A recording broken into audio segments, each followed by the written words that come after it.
Assalamualaikum warahmatullahi wabarakatuh. Kami dari kelompok 3 akan melakukan praktek perencanaan MSDM.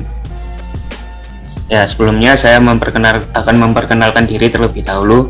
Perkenalkan, nama saya Muhammad Rafi Pratama, NPM 124. Di sini saya berperan sebagai HRD. Perkenalkan, nama saya Uci Sylvia, NPM 123. Di sini saya berperan sebagai CEO.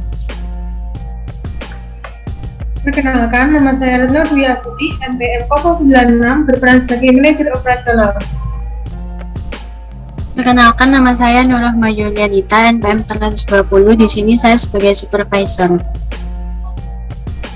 Perkenalkan, nama saya Aisyah Hanif, NPM 129. Di sini saya berperan sebagai manajer pemasaran.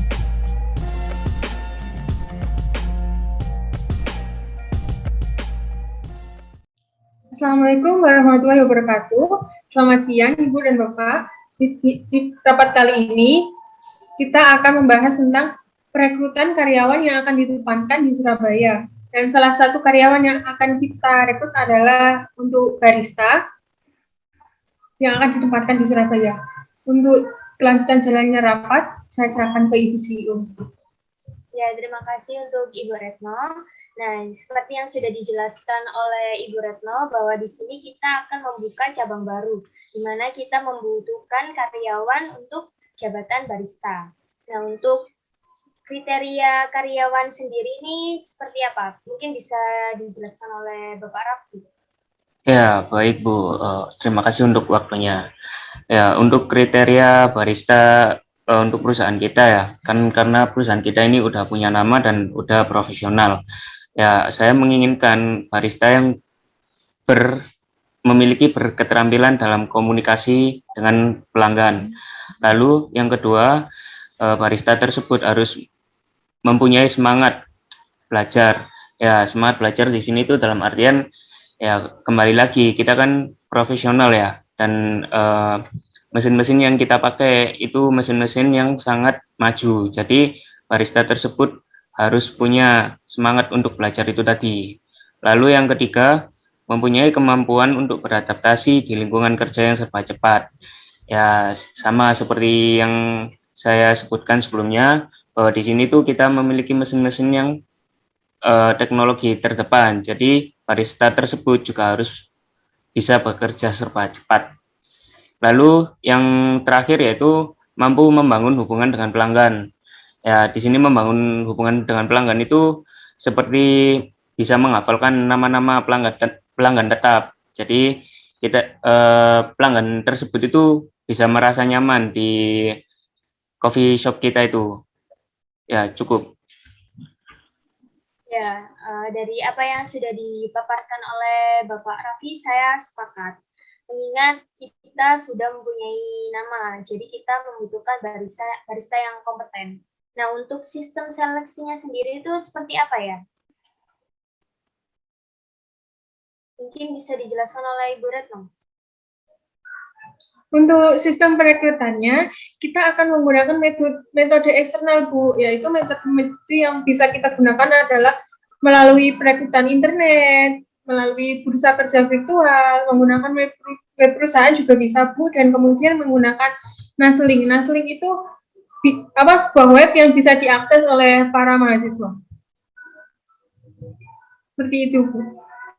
Oke, jadi kita melakukan perekrutan ini secara online ya, begitu Ibu Retno? Iya, Bu. Ya, untuk sumber dayanya sendiri kita mengambil dari mana saja?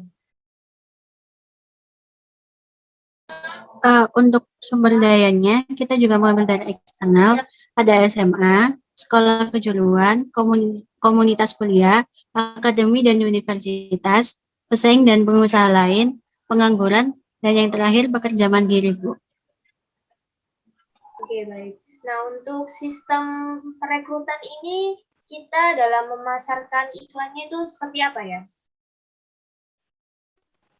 Iya, untuk memasarkan pamfletnya sendiri nanti akan bisa disebar melalui Instagram Story, baik itu feed juga bisa, terus website perusahaan, juga Facebook perusahaan kita.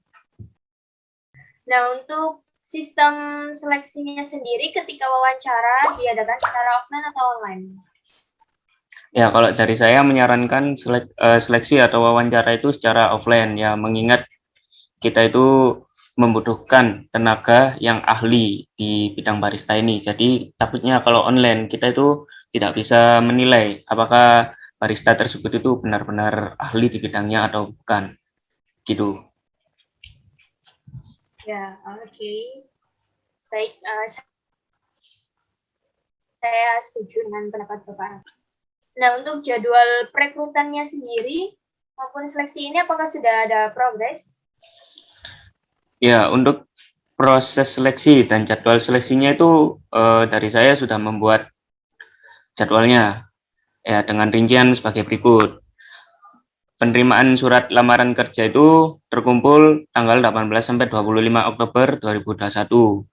Lalu wawancara yang diadakan secara offline itu diadakan tanggal 28 sampai 29 Oktober 2021.